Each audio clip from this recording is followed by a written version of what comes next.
آنهایی که شاهنامه‌دان و شاهنامه خوانند و تحقیق و آموزش زیاد را هم سر این شاهاثر به‌زوال گذراندند امروز از هر گوشه عالم در دوشنبه جمعند، چون رمز احترام و اخلاص خاصه در پایه مجسمه نفری که با آفریدن شاهنامه برای صدها نسل قهرمان واقعی را چون رمز مردانگی و شجاعتمندی آفرید، حکیم ابوالقاسم فردوسی گلچن برگذاشتند. با چنین اخلاص و همین توجه و دلبستگی نشان دادند که شاهنامه واقعا هم شاهاثر است و با گذشت قرنها هم چون مضمون و مندرجش این آفریده قوای متحد کنی و به هماره دارد. زیرا از کشورهای مختلف امروز در تاجیکستان عالمان و دانشمندان جمع آمدند تا جغرافیای تاریخ و فرهنگی شاهنامه فردوسی را تحقیق و شرح و توضیح دهند و این الکی دومین همایش بین‌المللی است که برگزار می‌گردد. تدبیر مذکور در اکادمی ملی علم‌های جمهوری تاجیکستان آغاز گردید که در آن مسئولین دستگاه اجرایی پرزیدنت جمهوری تاجیکستان، دانشمندان و عالمان ساحه اشتراک و سخنرانی کردند.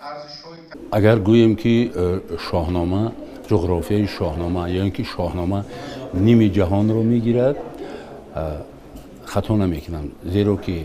خود شاهنامه تمام جهان رو فراگیر است و اصلا شاهنامه نامه پهلوانی، جوانمردی و ادب و خیرت است. هر زمانی که یک بار در مورد جغرافیای شاهنامه ابوالقاسم فردوسی گذرانده می شود، باز چیزی نوی تحقیقاتی ما دریافت می نماییم که از دیگر کشورها و از کشور خودمان که برای تعلیم و تربیت و نسل آینده ما مهمیت خیلی زیاد دارد.